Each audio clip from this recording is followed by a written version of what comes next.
thank you for coming back the second day. I hope it was already a good start yesterday. So now we're going to go over the more clinical topics. And as a first session, we're going to talk about the transseptal puncture. And already yesterday, this was mentioned by some, and I fully agree. The transseptal puncture, it's sometimes not discussed a lot, maybe also in that classification. Maybe we can integrate that a tiny bit more. If we find some, but it's difficult to quantify what is going to be a difficult transseptal puncture or not. It's very often difficult to anticipate. Sometimes if you know your patient has scoliosis, etc., you know, of course, it's going to be a difficult transseptal puncture, but most of the time you find out when you are there to do the transseptal puncture that you find out it's difficult. It's difficult to find tenting, or you don't control exactly where you get the tenting. And but still, I think it's important to know a bit more about what kind of devices, tips and tricks that can help you in these difficult situations. So first speaker will be about the devices that can help you, the new transseptal devices, puncture devices, and what can be possible advantages. Second speaker will be talking about real complex situations where he ended up in and how we got him out of this situation. And then also Liesbeth Rosseel, from Aalst, Belgium, she will talk about tailored transseptal puncture, because how can we anticipate where we best do a transseptal puncture? Is it really, in 100% of cases, just try infraposterior, or are there some differences from patient to patient? So Mony, I think I want to give you the first 20 minutes you have actually, but yeah, maybe 10, 15 minutes, and that's a discussion. Yeah. Okay, so I'll try to keep with the timing. So good morning, and thank you very much for inviting me to this important conference. So can I get the slides? Okay, so I will speak today about transseptal devices. I'll present some of the current devices that we can use, and I'll show some startups and maybe think about potential solutions for problems that we have. So I would like to start with a story. My boss is Professor Glikson. He is an electrophysiologist. And he told me that when they started the ablation program 15 to 20 years ago, they know how to do the ablation, but they didn't know how to cross. So there was one interventional cardiologist in Israel that could do the transseptal. He was a guy that would do the mitral valvuloplasties. So this is the only need that was then required. So they brought him for every procedure. And when he came to the room, there were 10 to 15 people around, and he was trying to manipulate and stuff. No one would understand what he'd done. And then he did his magic, and he crossed, and everybody were relieved. Of course, in every procedure, there was a pericardial synthesis open on the table. And when he crossed, everything felt that it was really a huge accomplishment. But since then, we know that the transseptal puncture became a routine procedure in interventional cardiologies and in structural labs. We know that still it is a complex procedure. It has complications. And still, some physicians try to avoid it. And in every procedure, you know that there is the part of the stressful procedure is also the transseptal crossing. We know that it is important to understand and to plan the procedure. You don't want to cross whenever it crosses, because it's very important, the crossing point in different procedures, and I'll discuss it later. And we have some help in some additional tools, like the radiofrequency needles, the pigtail guide wires, and other possible solutions that we can use. As I said, the LA crossing is highly important for these procedures, electrophysiology procedures, LA occluder, which is a very important procedure, because the crossing is highly suggestive that if you cross well, you will have an easy procedure, but if you are not crossing well, you will have troubles. Mitral valve repairs, paravalvular leak, replacement, of course, and shunting closing. And in every procedure, there's different location and different characteristics of the transseptal puncture. So what are the tools that we have now in order to perform the procedure safely? So the classic device that we use in more than 95% of our cases is a mechanical needle. This is a historically Breckenbauer needle that was a standard of care for many years. After you get to the septum, you go from the superior vena cava, you go down, you find the location, and then you apply pressure on the septum, and then you hope that the needle will pop to the other side. And still, many of our procedures are done like this. And if you look back to the history, these are the needles that were used in the 60s and the 70s. And I must say that is very similar to the current practice, which means that although our imaging and our tools and our procedures became more and more complex, the transseptal puncture is still the same Breckenbauer device that we use.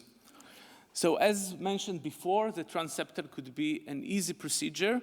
However, it could be more complex. There are some predictors that might suggest that the procedure will be more complex, like patient with COPD, patient with kyphosis, with sternal deviation.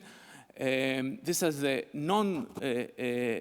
extrinsic factors that make the transseptal complex. However, there are also intrinsic factors that include the structure of the intraventricular septum, intra-atrial septum, the thickness, the fibrosis, the mobility, the orientation of the fossa, and all of this can make the procedure very difficult. And as was said before, we can maybe some of the cases suspect that it could be difficult, but we can never predict how difficult the transseptal will be. So not only it's difficult to do the puncture in some cases, sometimes it's even difficult to locate the fossa in patients with weird anatomies, with very large atriums, patients that had intervention to the post-surgery patient. And therefore, sometimes this procedure can be time-consuming, especially when the location of the transseptal is important. So if you start with a challenging fossa and you need to do a specific transseptal puncture in a specific location, it can be even more difficult. So what devices can help us? So this is the first device that I think that most of us are using, is the SafeSept. The SafeSept is a simple device that is very sharp, and therefore it enables us to cross without applying the force that is needed in a conventional needle crossing of the septum. When we use it, we use it most of the time that we go down and we find the location to puncture, but we push the needle and it's not crossing. And it's not crossing, and now you really don't know what to do. Do you push more? Sometimes you push more and it's fine, it's crossing. But sometimes you say, okay, I'm afraid to push more, because if I push more, sometimes you pop up and you can cross from the other side of the septum. So in most cases, you stop and then you take the SafeSept, you use it to cross, and after it crosses, you cross with the needle. And most of the times, it's fine. It's very important in aneurysmatic septums and septums that are challenging to cross. This is the first solution. Another solution is a transseptal needle, which is using radio frequency. It is based on procedures that some of the operators, I think, still do, right? Ola, I think you do it, right? Applying an electrocountry pen to the Breckenbauer and using the electricity to cross. I think that some studies suggest that it might be related to more complications of some embolizations of the tissue and maybe some thermal injury to the fossa. I will show it later. And therefore, there are some new devices and devices that are based on this technique of applying radio frequency to the fossa. I'll show you a small video. The transseptal needle is not sharp as compared to the regular needle.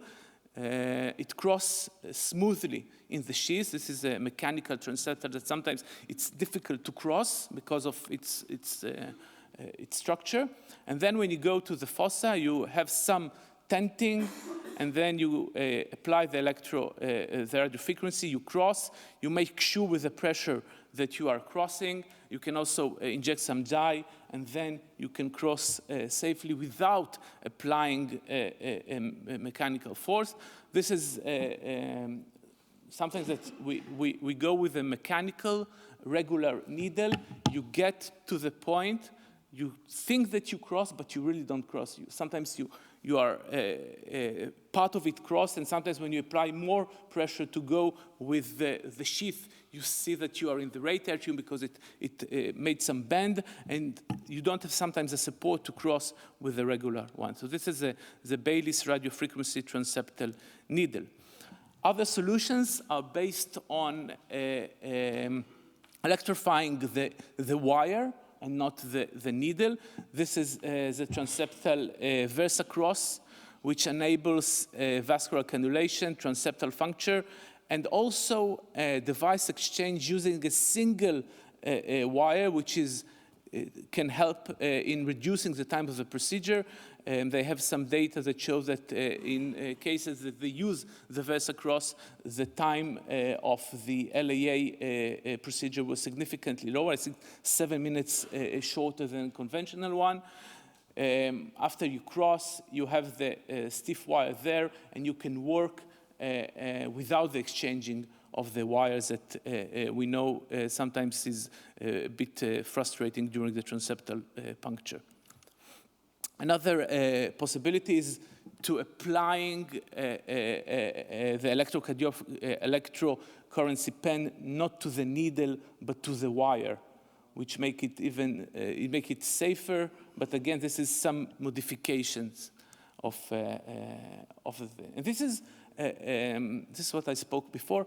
There is some costs of thermal injury and some issues of, this is how does it look in vivo, septum in different techniques of crossing. And it is suggested that when you electrify the BRK needle, the thermal injury to the septum is higher than the conventional, the dedicated radiofrequency needles. So what is the approach? The approach is to try and cross. If you are able to cross smoothly, it's fine. If not, you can use the safe steps and the others. If you are able to cross with a needle, you try to go with a dilator. If it's easy, you continue. If no, you can inflate the balloon with the septum and then try and go further with the procedure. But sometimes it's still a challenging procedure. And now I would like to show you some new innovations that might help us in the procedure. So this is an Israeli startup group which called Transseptal Solution. I shortened some of the videos because of the time, but this is, you go up and you open a loop. And this loop is going directly to the fossa. And when you are stacked or have an access to the fossa, then you can manipulate the needle and the sheath, and you can do an exact puncture in the location you want. We know sometimes that you use a regular technique, you go down, and then you want to go a bit posterior. But then you go posterior, you go also superior, because these are sometimes you use it when you want to gain some more height. Let's say in mitral, you go a bit posterior. But the posterior and the height is often difficult to isolate. In this technique, when you are having a fossa engaged with the loop, you can manipulate the sheath before the transseptal and make sure that you are, let's say, inferior and posterior. Like it's very important in the ELAACC. And after you cross, you also can manipulate the sheath up and down to specific locations. So this is an Israeli startup called Transseptal Solution. I will speak later about it. This is another technique that is based on a sort of a balloon you inflate in the inferior vena cava, and then you go up and locate the septum, and then you can manipulate the balloon, which is easier. It's not like the needle or the sheath. You can manipulate the entire balloon until you find the spot that you want to cross, and then you apply radiofrequency. And when you apply the radiofrequency, you cross, and the sheath in the left atrium. However, in this technique, you do not have a manipulation of the sheath in the left atrium. It's just the crossing device. It enables you to get to specific locations in the sheath. This is a safety procedure to make sure that you are not crossing too much in the left atrium. You engage the wire and do the crossing. This is a safe cross device. This is another device called the Aquacross. I think it got now approved with the FDA. It's much similar like the previous devices that I showed. They have an intrinsic wire that allows you to do the procedure with less exchanges of wire. It allows you to cross with the radiofrequency wire, and then you go up with a transseptal sheath, and then it also can be attached to additional devices, so you can use it in different left atrial procedure because it has interaction. You can connect it with other devices. This is a relatively easy device, the flex point steerable needle. You know that many times you go and try to cross and you don't have enough angle, or you think that you don't have enough angle. You take it out, you make a bend, not how you try to do a bend as your best, and then you go up again and you go down, and sometimes you fix the bend. So this allows you to do some deflection during the procedure itself. You can manipulate it and do the deflection and undo the deflection when not needed. And it might help you in challenging septums, especially in big atriums that you need this bend to get to the septum. This is ultranav. This is a very interesting device, I think, which is related also to the eyes that becomes more and more frequently. This is a device that uses on the same sheath the eyes and the transseptal puncture. The benefit of it is, of course, using one sheath to do the imaging and the transseptal.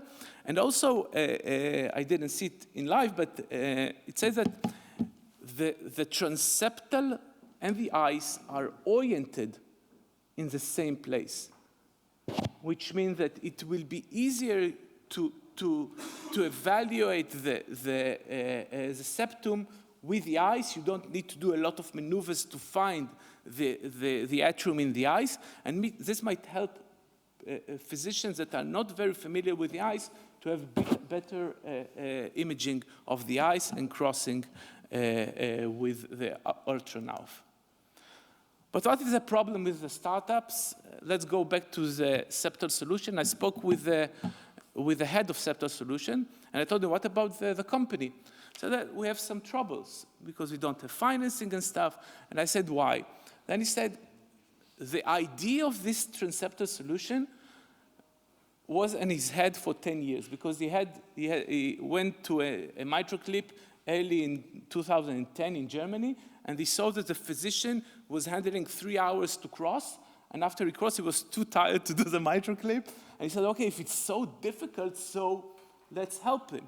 However, when you develop a startup, it takes about 10 to 10 years, and the need becomes less because most of the operators in Germany now do not really need this Transseptal Solution. So you have the solution, but until you have the problem, but until you have the solution, it might be not relevant anymore. Of course, there is the issue of the cost, and of course, the operator experience changes.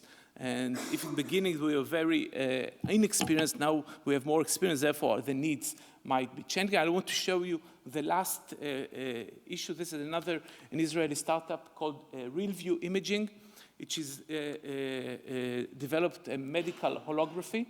We can see here realistic holograms. It's like printing, but printing with light. And the operator can see the anatomy during the procedure. It's not an AI. He's not wearing any helmet or something.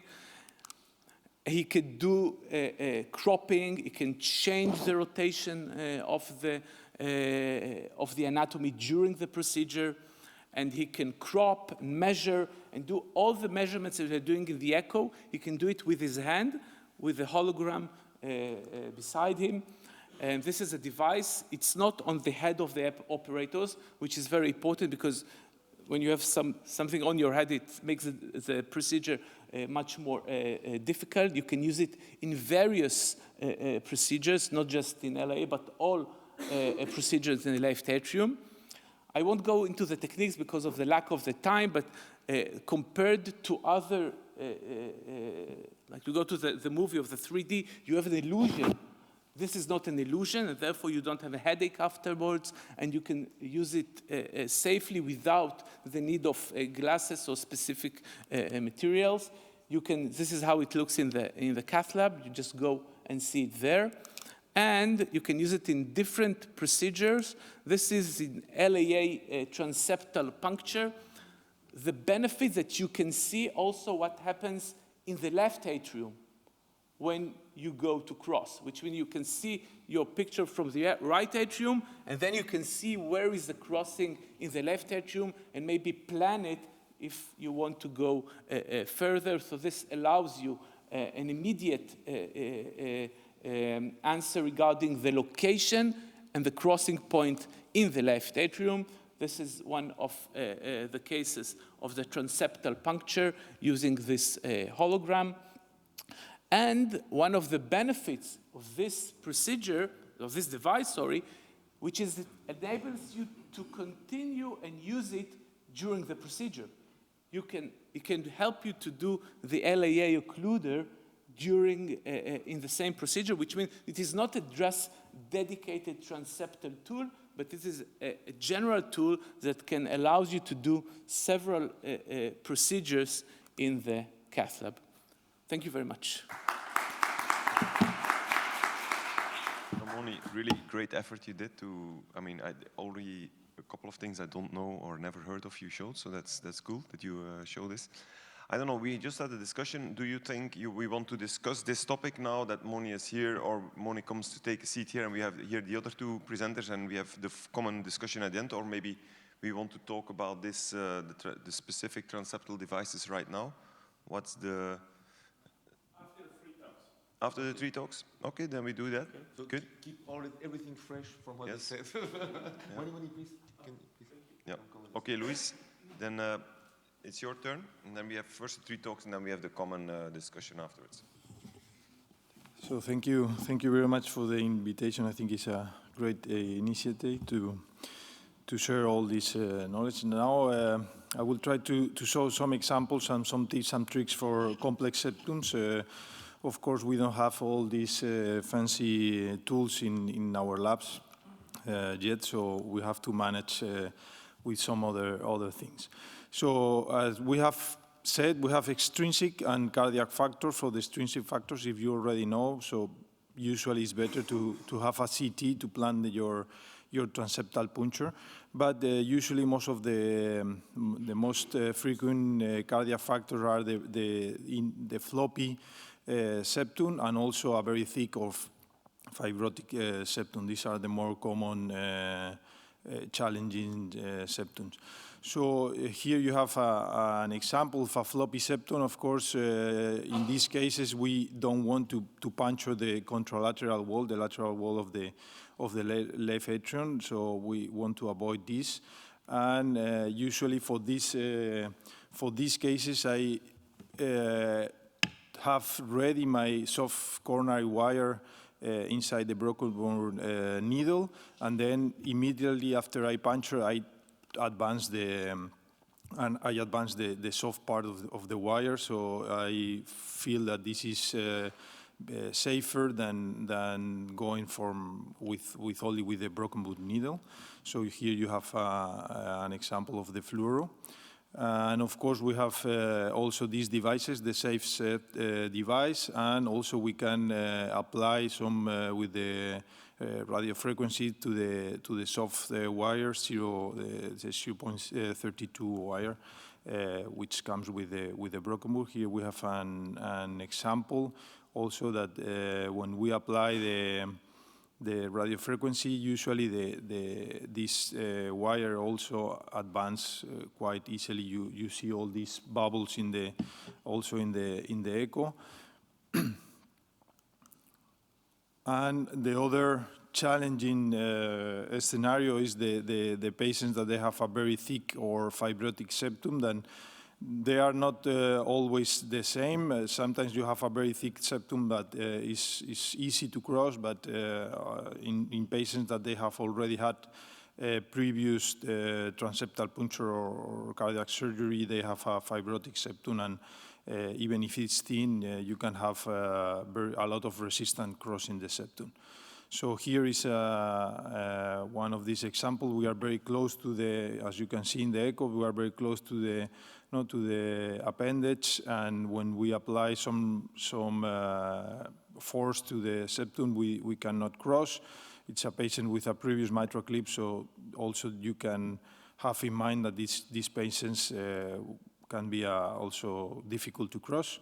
So sometimes we can also use the estilet of the broken bone needle or the back end of a coronary wire, but also again, I don't know if you can see it, but in the slide we are trying to advance the estilet and it's not possible. So in these cases, to apply some with the radio frequency directly to the broken bone needle or to the soft coronary wire, also it's a good solution if you don't have other devices in the lab. So here is again an example of applying this radio frequency directly to the broken bone. And of course we have VersaCross that we have already said some advantages. That for me, one of the advantages is that you don't have to you skip some steps during the transseptal, and you can advance directly this wire and then go down to the fossa and do your transseptal puncture. And usually it's very easy to cross when you apply the radio frequency, and you can see here how easy goes to the right atrium and to the left atrium and to advance to a safe position. So I think this is a very good solution, but it's true that it's more expensive and sometimes you don't have it available in the lab. When we cross the septum, we usually have three times that you have more resistance, and usually the last step is the one that you are crossing with the seat, either with your delivery system or with the SL1 catheter. And usually in these cases, when you have resistance, we usually try to place the wire that you have in your pulmonary vein, because you usually see this jump when you are advancing either the delivery system or the transseptal catheter, but to avoid also a puncture of the contralateral wall, it's better to have your wire in the pulmonary vein. So this is quite common, and sometimes even you do more force than ideally you have to, you do.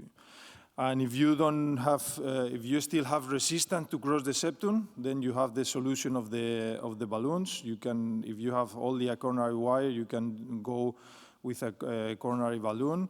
But if you have already managed to cross the regular wire, you can go with a bigger balloon, like in this case, and usually is better than forcing a lot to cross the septum. In this case, for example, we used a 5.0 balloon, a 7.0 balloon, and we were unable to cross with the Watchman delivery sheath. So we took another balloon, a little bit bigger. I think it was at 8. And while we are deflating the balloon, you can see in the slide that we were advancing the delivery system. So I think it's also another maneuver that. In the meantime, you can advance the delivery while deflating the balloon. We managed to finally close the appendage in this case, and well, you usually see a shunt after the procedure. Of course, the CT planning, we are very used to plan our TAVI procedures with the CT and all the tortuosity, but also we can do it for the in patients that they have an extreme tortuosity in the aorta. We can also plan the venous system, and usually when you have this a lot of tortuosity, then it's better to advance a big sheath into the right atrium. Also with the CT, you can analyze your septum, the position of the septum with all the structures. You can see that the heart is not in the same position, and also if you have a thick septum, calcified septum, like in this case, that you have to select your point for the puncture. Also, in patients that they have a huge left atrium, usually the puncture has to be lower to go for your appendage or for even for mitral. That usually, and in patients with a huge right atrium, we usually give more angle into the broken ball needle, or also use a deflectable catheter. So. You can manually give more angle to the broken ball needle, or a Gillis catheter. Also, it can be useful for these cases.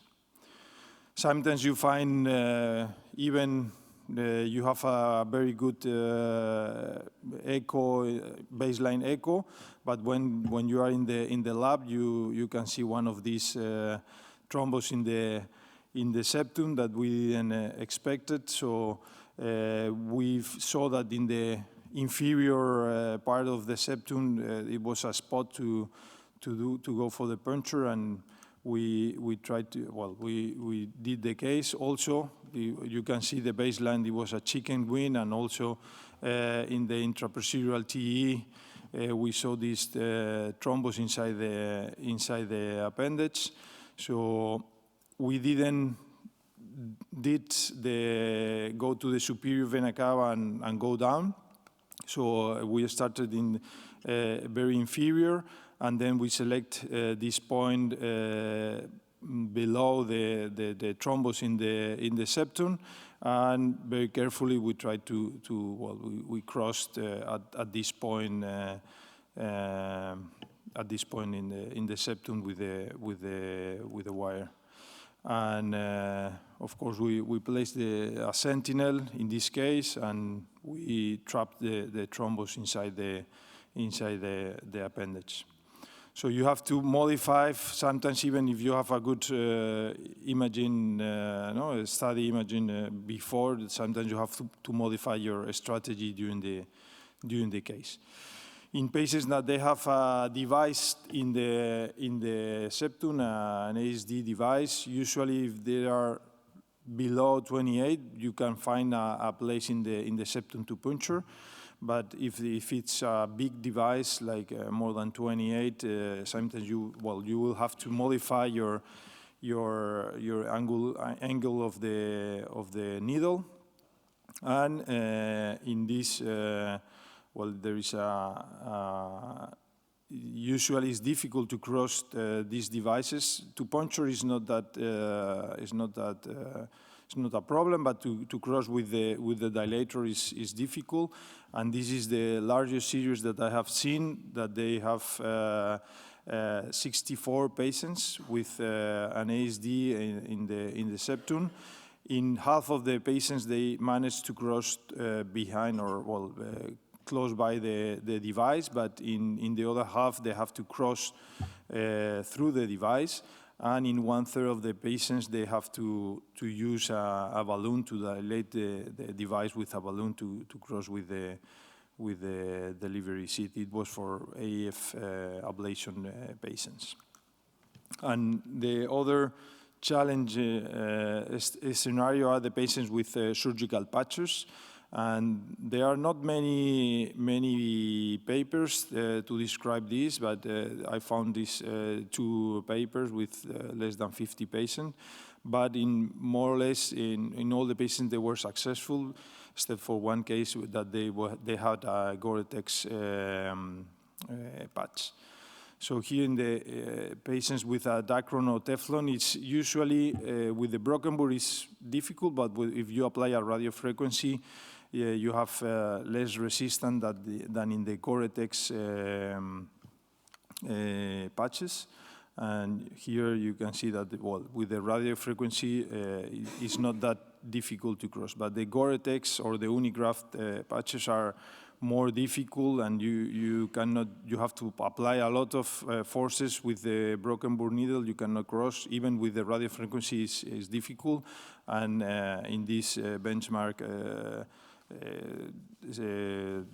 study, they managed to cross with the wire, with the back, with the hard part of a coronary wire. So in conclusion, I think that you have to analyze all your available pre-procedural images to improve the safety and efficacy of the transseptal puncture, and to implement, during the procedure, to implement an escalation strategy, usually with the soft coronary wire or the safe set, if you have it available. Then with the estilet or the back part of the coronary wire and the radiofrequency, also, of course, you have the Versa Cross. In some cases, it can be very useful. And then coronary balloon or peripheral balloon to dilate the septum if you are not managed to cross. So thank you very much.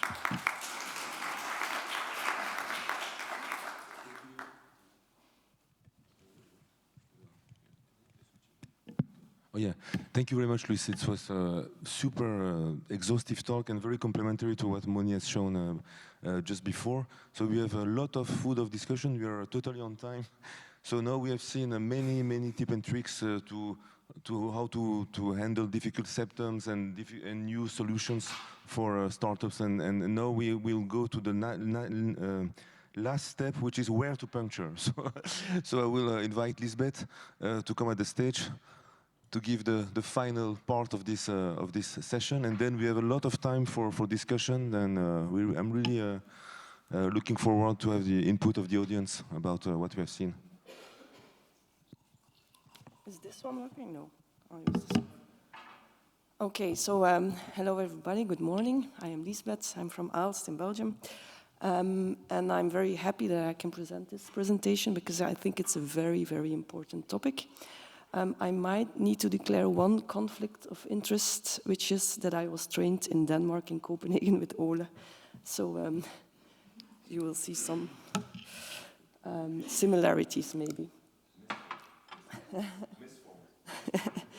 So first of all, why do we need this optimal transseptal puncture site location? Then I'll have a look at what's outside in the literature for the moment, and then how can we actually measure or define this point.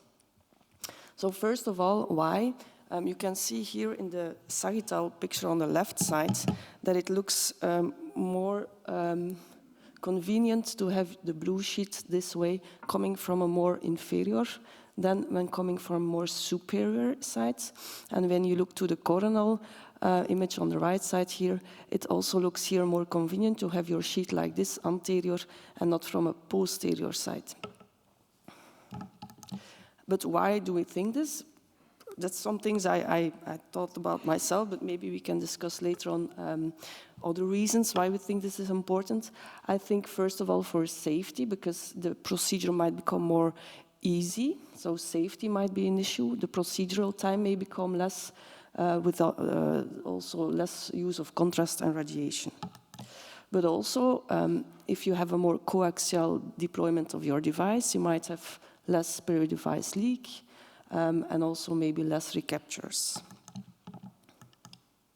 So what's out there in the literature? It's actually really not much. There's one from 2021 and then 3 from 2022. And this is one of the publications of Ole and his team from 2021. And there they hypothesized that the inferior-posterior position to do your transseptal puncture is most often considered the preferred option, but as the position of and the orientation of the appendage is highly variable, we should have a look if there's sometimes another position is even better. So what they did is they assessed pre-procedure MSCT scans in 182 patients and determined with a quite interesting methodology, the optimal transseptal puncture site. So first of all, a few concepts are explained. So when you look in an RAO image, that's what they call the lateral view, then you can actually, if you look to the fossa here, you can distinguish the anterior side and the posterior side in the fossa. But when you go to an LAO view, then in the fossa, you can split out the inferior and the superior side of the fossa. And this is an important concept for the measurements we'll do afterwards. Another concept is that they looked at the proximal bend of the appendage. So they didn't really look to the shape of the appendage, but to the proximal bend. So there is the ostium of the appendage and then the landing zone. And then you look to the degrees or the bend that the proximal party of the appendage takes. And in the above two cases, you can see it's more going towards forward. This is the circumflex artery, there's more an anterior bend. But sometimes, specifically in what we all know, the reverse chicken wing, this bend is more than 90 degrees and it goes more towards posterior. And for example, this is a chicken wing with a lobe going anterior, but the proximal neck here goes more towards the posterior side. So with these two concepts, if we then take them together, we know the position of the fossa, the anterior, the posterior part, and we know the proximal angle of the appendage. You can imagine in this case, when you go more for a posterior puncture, it's closer to a 180 degree, that this looks more convenient to have a co-alignment in the appendage when you arrive with the device. On the example here below, where you have a reverse or a more posterior angle of the proximal part of the appendage, here it looks more convenient to have an anterior puncture. So the closer this line becomes to 180 degrees, probably the easier it will be to deploy the device. So that's what they saw when you look to these angles, and they are 80 degrees or more often you will need or you will predict for a more central or anterior puncture in the fossa. And when they looked to the entire group of the 180 patients, there was actually no patients that needed superior puncture site. All of them were more in the inferior site. And 75% of patients needed the classical, more infero-posterior puncture site. But in 25%, this was more towards central or even anterior. Typically, they saw that the central or the anterior puncture site was more often in the reverse chicken wing population.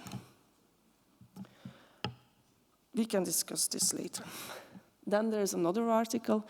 This was one from 2023 from Prague. There was 5 sites involved.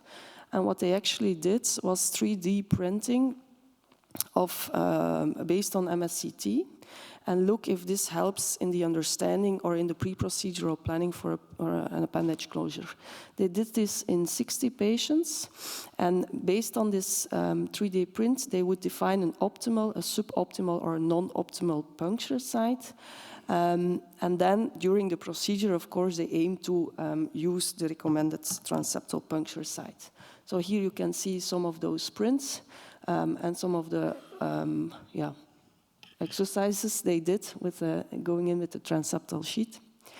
And in almost 92% of cases, they were actually lucky and they could achieve their predicted optimal transseptal puncture site.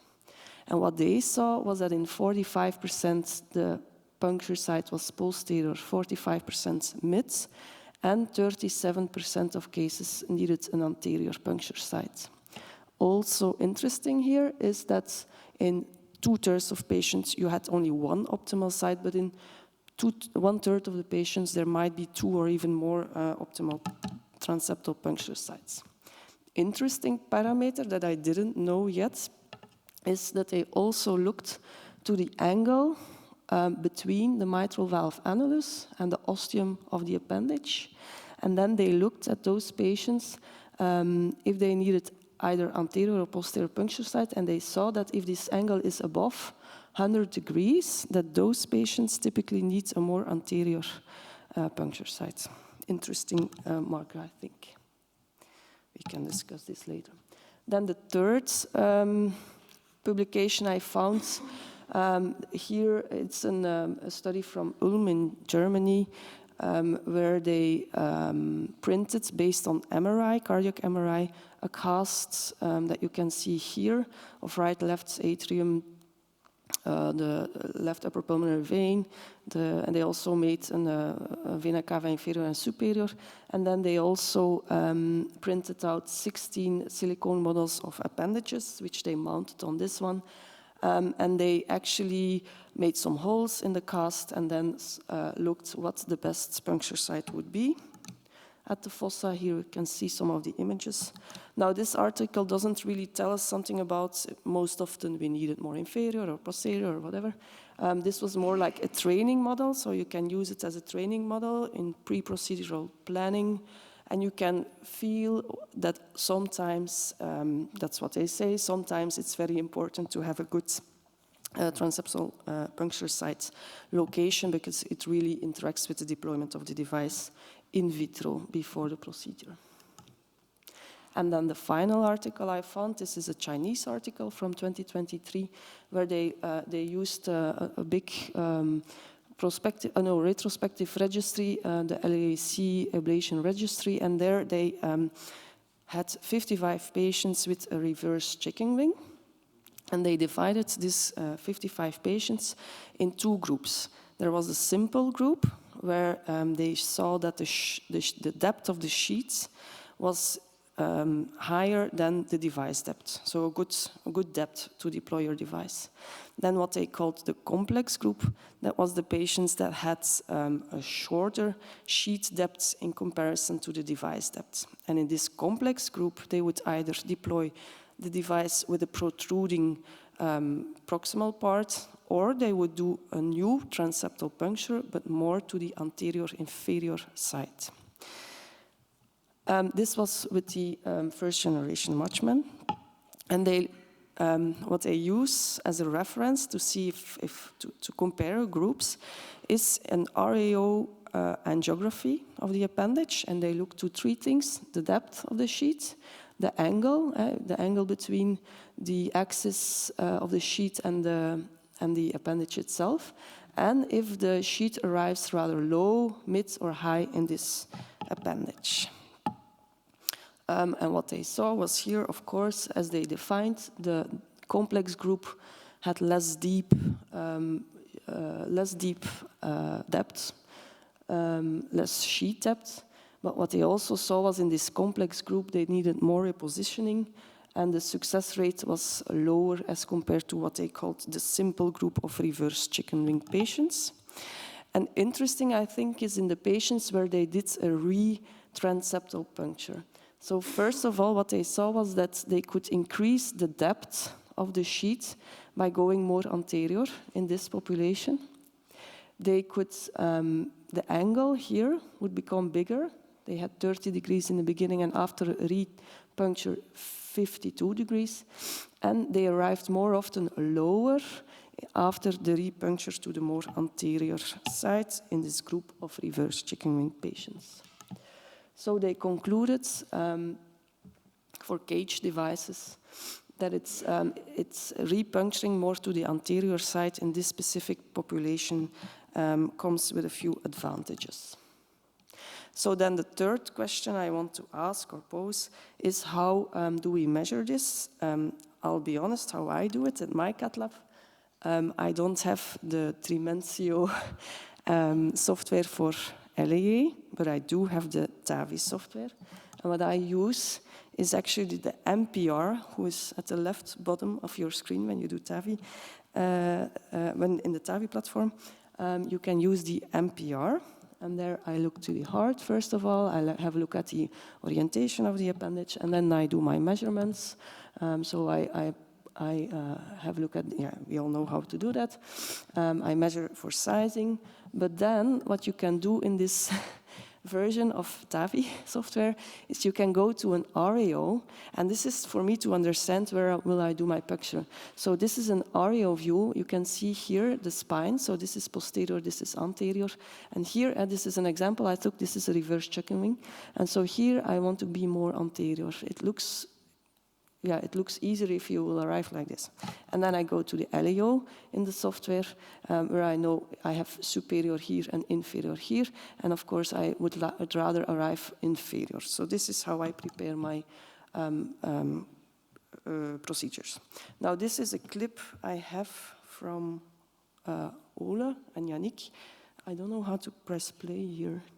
Can I? Ah, okay. I'm not going to play it entirely. I cannot skip here, aren't you?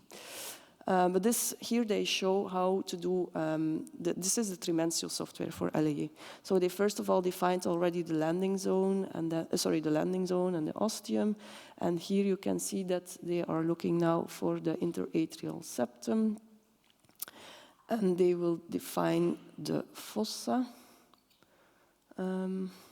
I cannot go faster here.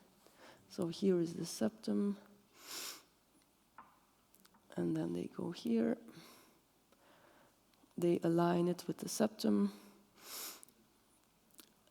And the next step is to trace the borders of the fossa, which they will do now. It takes a little bit too long to go. Is there a technician that can go to the end of the clip? Somewhere?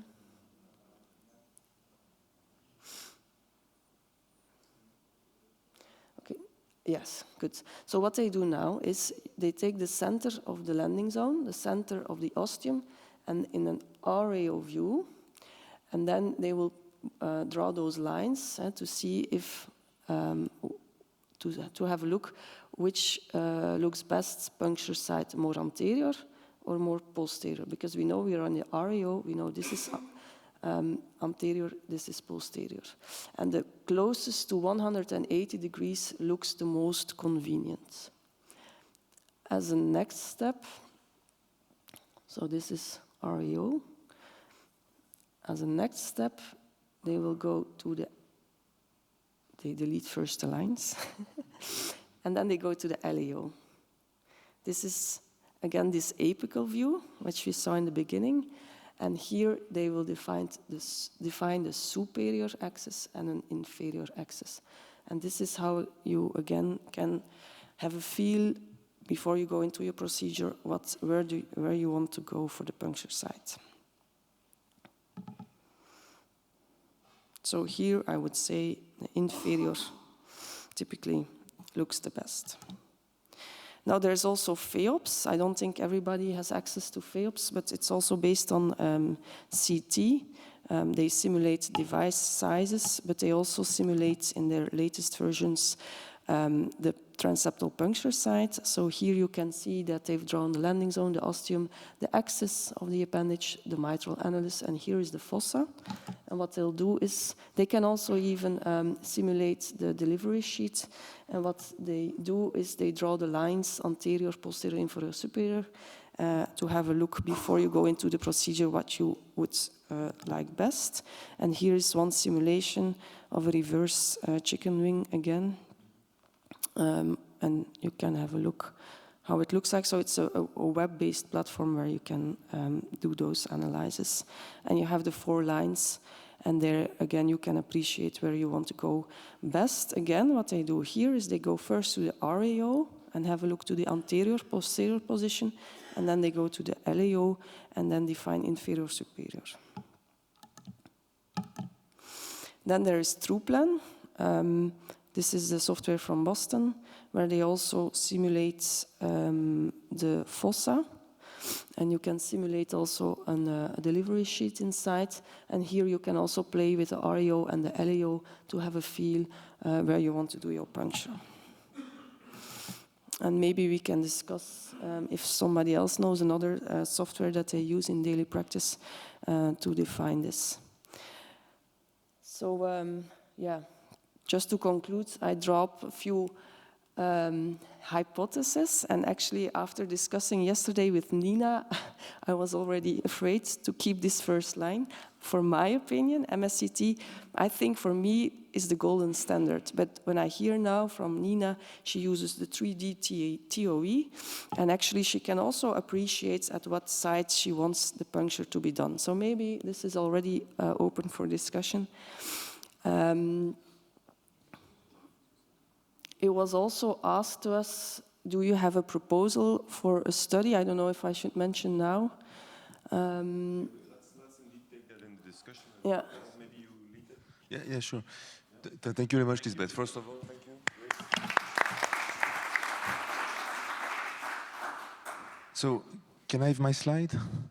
So when we have designed this session, it was like, okay, what are we going to talk about when we are talking about transseptal puncture? Actually, it was a fascinating session. I think, as said by the speakers, it's probably one of the most crucial part of the procedure. I always say that there are 2 major parts. One is the transseptal, and the second one is the sizing. If you end up with a good planning of these two aspects, you end up with a successful procedure.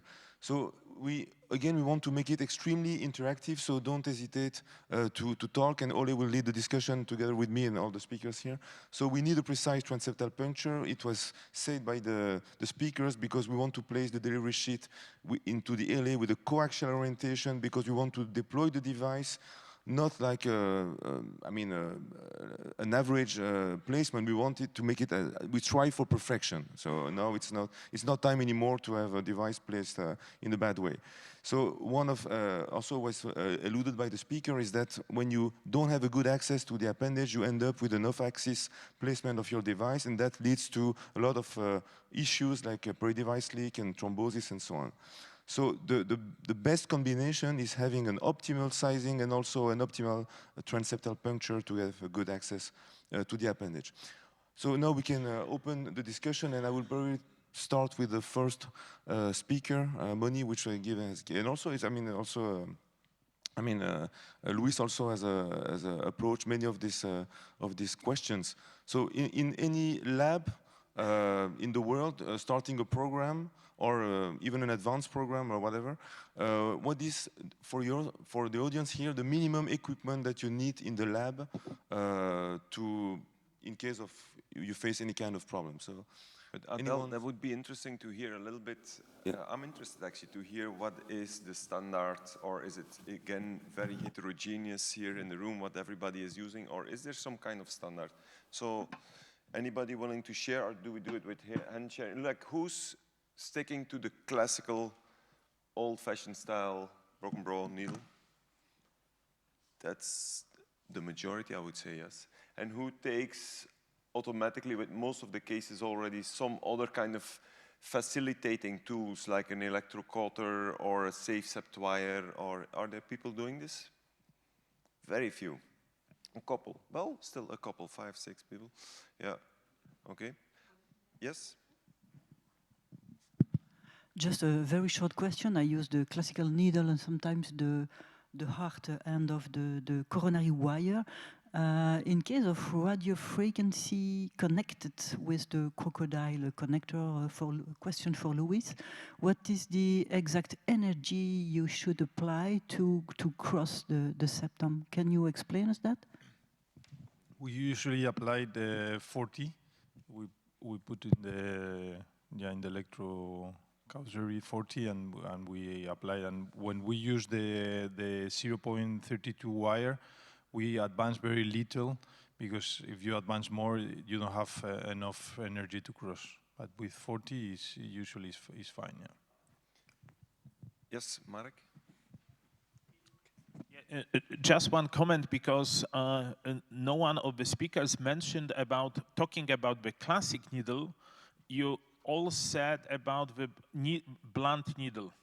And I use in my practice only extra sharp needles. And with all these mitral clip cases, ELAACC cases, I use 2 times radio frequency needle in my life, because with the extra sharp needle, it's not necessary. You avoid all these problems with extra sharp needle, which I started to use from the beginning in all the cases. Yeah, so exactly. Yeah. I was, just commenting on the same thing.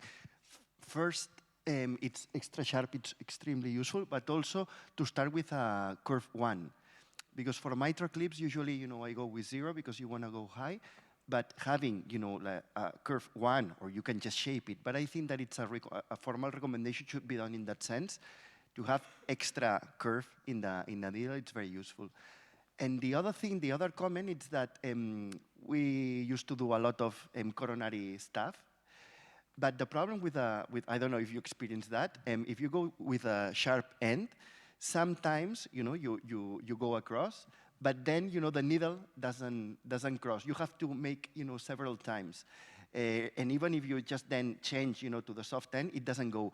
So for those cases, and now it's what we're doing, wire just type steel cord, like it's 0018, it's very useful. And it gives more support when you're crossing all the system. Instead of a coronary wire, this a little bit thicker wire, it's very useful. Yeah, just a comment about the needle. I think the new systems, especially VersaCross, for example, is not just that you apply and you cross it easily. It's that with the needle, unfortunately, sometimes it moves the sheath higher. So in these floppy septums, and when you really want to go low, when you go down and you advance your needle to do the puncture, all the sheath goes up. Yeah. And you go down again, and you finish bending more and more the needle. So I think in this scenario, it's especially important using these sort of systems. If you want to go really low, in some cases, the needle itself, it pushes your sheath up. So in these cases, it's good having this sort of VersaCross system, because it's a wire that it doesn't increase the tension of the sheath. So you can puncture just in the exact spot. I kind of tend to agree that for ELAACC closure, the inferiority of your puncture is so important. So anytime, even if you use, maybe it's different with a very sharp needle, but every time if you just do the mechanical push, you risk that in some cases at least you slide a bit up on the fossa, and then you don't have that perfect inferior puncture. Yeah, maybe you should add one more question, because I use the VersaCross system, which is easy, and the VersaCross system, which is really easy and it's safe, and to my opinion, especially in unexperienced hands, it makes the procedure even more safe. So you should ask, what do you use, and what would you use if you would have no cost restraints? Because I think this is an important question. Most are struggling with standard classic needle because it's cheaper, not because they are really convinced that it's a better way to do it. But who has experience with this VersaCross system? Pretty few, yes. So you're 100% positive about it, yes? Okay. I want to hear some other voices. I can share my experience with that too, and it's not 100% positive. Okay, one thing that I think wasn't said here is if there is aortic tertiary or some problems in the groin, the bending is sometimes very difficult. So I use Agilis to have the bending there, so it helps a lot. Somebody else with the VersaCross experience sharing? Yeah. In my centers, we are the reference center for mitral valvuloplasty in France. So we used to do more than 200. So we have experience with Transseptal, with the classical needle, the one you explained 20 years ago. And I have to say that I have moved. I wanted to try all the devices. I was not very convinced by this VersaCross. For me, when I looked at the video, I thought it was like a gadget, but really, it improves the procedure. Really, it's quicker and it's safer. Once you try it, and you can also bend the catheter exactly like you want. So once you try it, for me, you move to it, providing you have no cost restriction. I mean, the few times I've tested the VersaCross, I agree that it's extremely safe and it also fasten the procedure. But the thing is that, of course, if you have a economical restraint, you want the Transseptal to be safe. That's the main message that we want to provide here, and that's why we need a consensus. So if you have the VersaCross, it's probably safer than a classical needle, especially in complex septum, especially when you have to push against a very thick septum or an aneurysm. Of course, it's safer. But if you don't have it and you're always using the classical needle, probably you need some adjunctive tools, for example, radiofrequency. So what will be, for example, the strategy for upgrade, for example? In me, for example, when I cannot cross the septum, I use just the stellate, the protective stellate of the needle, and most of the time it works. Some people have the safe sept. I don't have the safe sept in my lab, but I know it's very good actually. It's super convenient, but it also has a cost. And then after that, if it doesn't cross, in my experience, then we use radiofrequency.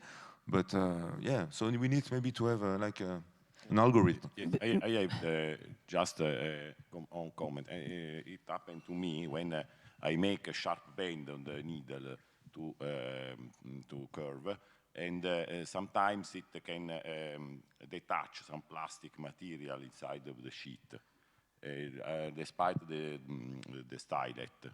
And then yeah, I always aspirate with the syringe, and if anything comes up, I pull back the needle and I begin again. Yeah. Okay, a couple more comments, yeah. One of the problems that we can face is also a high degree of tortuosity of the veins coming to the right atrium. And just one tip is to use a long 16, 18 French sheath to straighten everything out. That will help the transseptal puncture. But also commenting on the VersaCross system, I mean, for me, it is the future concept that is really interesting, because this system is really designed so you can use the radio frequency wire together with a sheath that can also be used for delivery of the device. So in the future, you can use this system with a true steer sheet, and you have one sheet, the same sheet for transseptal access and for device delivery. And I think that's the future. That will make simplification of the procedure, and for me it also makes a lot of sense to be precise in a specific part of the septum to have steerability to the tip. You have described how easily when you push forward you can displace the tip of the sheath, so it makes a lot of sense also to make a sharper angle to the septum, etc. So that's for me the future concept. I think is very nice. I fully agree on this. I think that's definitely the future. But we're now discussing that the transseptal puncture has to be so precise and is so important. I question this. I don't think that's true for most cases, because if it were true, nobody would use the PFO.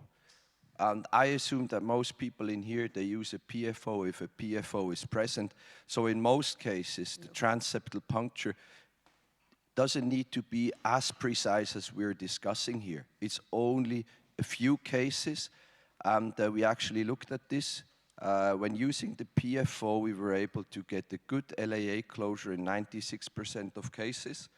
In the other cases, on the way back, we closed the PFO, used the PFO occluder as a marker to have an inferior puncture. And therefore, I think it is only necessary in really few cases. Otherwise, the sheaths are so well designed. I mean, as I said yesterday, I've only experienced with the amulet, but I think the Watchman is the same with this 45-45 bend. You get there in 96% of cases. Or I assume that most people here are using the PFO. Yeah. Can I? Yes. Yeah. Then after this, we'll move to the other part of the discussion. But yeah, let's go. No, just to comment. I think it is a very important point because when I go proctoring in other center, there are still many centers they don't know how to do correct, and I really think that it's very important to do like as you say, like a step by step. Because and okay, there is some kind of difference for me. First approach is the normal needle. Second approach is the back of the wire. Third step is the radio frequency, and then I go for other things. I don't have VersaCross. I'm curious about, but I have some restriction of money. And when I go in other place, they really don't have almost nothing. But my strategy is that when I go in the CAD lab for doing a left atrial appendage, the patient always have the plaque, how do you say, the things for doing radio frequency, so you are ready to. And the last things, I think that PFO, I don't use the PFO, but because I think that can be a problem, but if you put the wire and then with the echo you see that it's really straight, you can use it. I don't like to use PFO. I don't think there is a, but happened to me once. Okay. No, very quick, sharing my experience with the VersaCross a year and a half ago. I took the decision, okay, let's move over for VersaCross for all my Transseptals. There's no cost constraint in Denmark. So, but doing this, I came back from it. I mean, overall, it's a great wire. It's good, and it's definitely the future. But just, I want to share a couple of things. First, doing the approach of ice-assisted LA, I think I lose a little bit if you do the transseptal puncture and you put your stiff wire in the left upper pulmonary vein. Afterwards, you use that also as a guidance to go to navigate your ice. It's kind of an easy guidance, so you lose that a bit because you don't have that wire in the pulmonary vein, but that's nothing problematic. But two cases where it disappointed me, maybe it's my mistake, but one case rather recently, 2-3 months ago, I think, so we are ready for the puncture, and sometimes I feel that the RF is not really translated very well. I mean, you have to do it 2-3 times, yes? And the thing is, so we do it second time, and then we get across, but we don't realize we actually cross the PFO.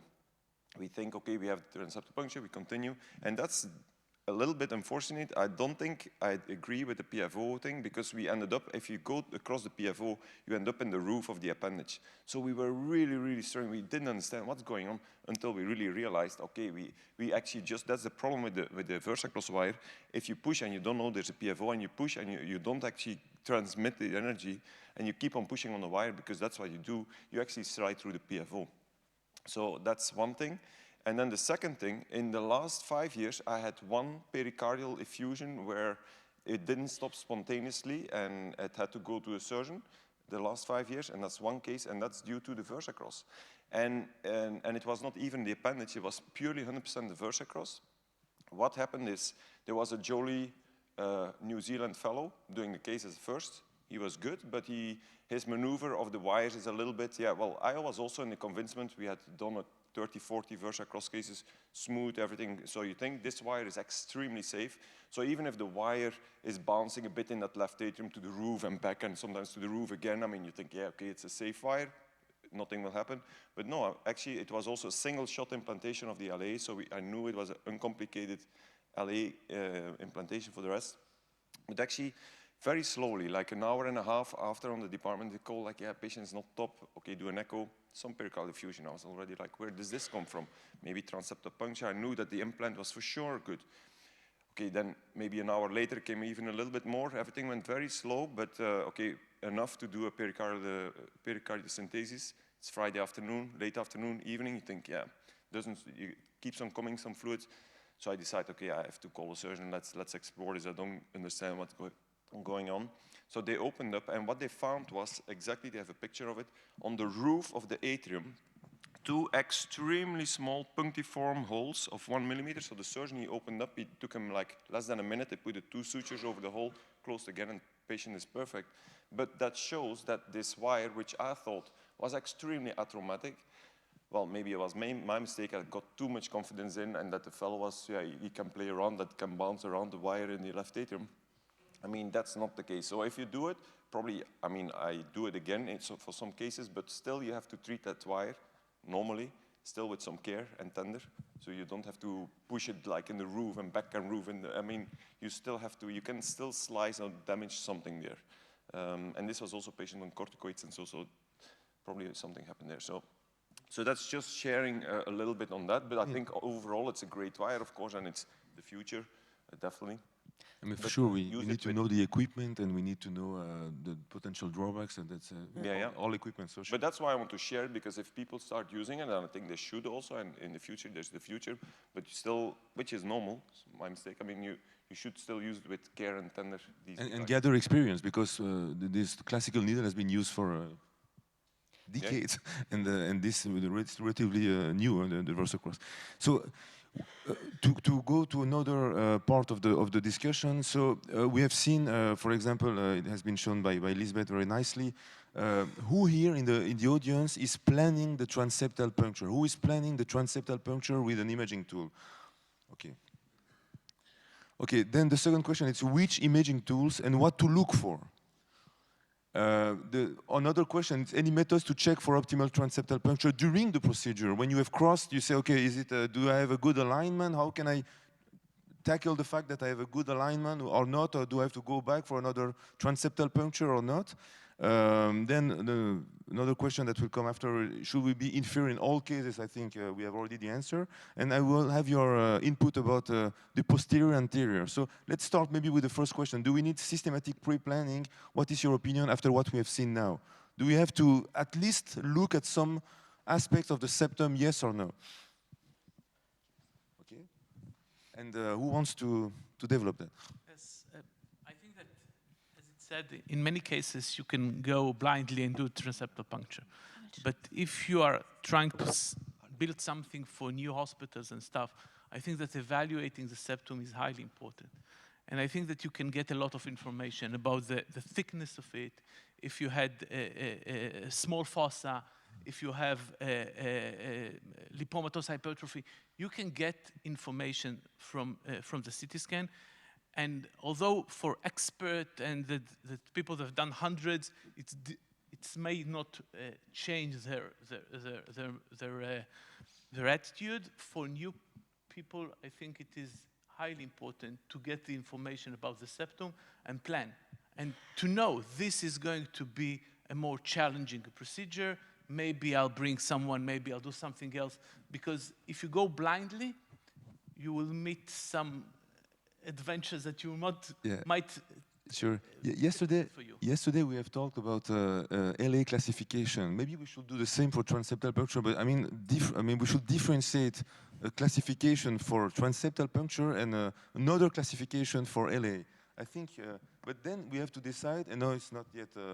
I mean, we didn't work on it, but we need to find some criteria that will define what will be, for example, a difficult transseptal puncture, and when to be cautious, when to have the equipment needed in the lab, and so on and so on. Yeah. Adel, Alexander. Yeah, thanks very much. I was wondering, because I think, as it feels that we have sort of a fraction between those guys who have access to and use CT a lot, like Liesbeth said, 75% were going for that typical posterior inferior access, but in some cases we need to rethink. And I was wondering if with all these experts in echo and CT, if we can find a way to identify those 25% regarding LA orientation on the echo, because many guys, as myself, I usually do a TOE pre-op, and then I find it sometimes difficult to translate that information towards CC. I was wondering if we could together find maybe an effort to translate that language to the other, because CT gives us so much information that we sometimes may be able to get from TOE, but we don't know how to translate it so far. We need that Rudik table to translate that. Well, I might be able to show you an example later on, but I think at least the orientation, how should we go, how anterior should we go? I mean, there are two aspects we have to take into consideration. So, and this is where is the axis and the orientation of the septum, and the next point we have to look at is the entrance of the left atrial appendage. So maybe if we come back later to my slides, I might be able to show you one example which clarifies this a little, but I think we are doable. We can do that in echo, yeah. Nice if there comes some kind of document or consensus document to describe which kind of views you use and what do you measure. Because now everybody knows, like, yeah, it's not maybe always the same for the ideal transseptal, but how to do it, the how to do. I think it would be nice to work on that. Well, I think this is a very important point, and it's not standardized. So we look at it in echo, but we don't measure angles or something like that, so it might be necessary to standardize this. This is a really good point. For example, sorry. No. Just so, but I think there is a problem. There are two teams. When we were at the last focus meeting, we were talking about there are at least two teams about the closure of left atrial appendage. One team is we have to make the procedure easy. So there are many centers, they don't do nothing, and they just take the patient to the CAT. And so we talk about, so it's really a big difference. And the other center, like my center, we do to 100% echo, at least 15 days before the procedure. And so there are so many different strategies that it's very difficult to standardize, because I always say I will do a safe procedure. I will take more time to do, but I know that in this way, probably I will reduce the number of procedures, because then you have to stop and every patient have to do something. So I don't know if we do like, how many do a pre-procedure echo, there will be a big difference. I don't know if it's...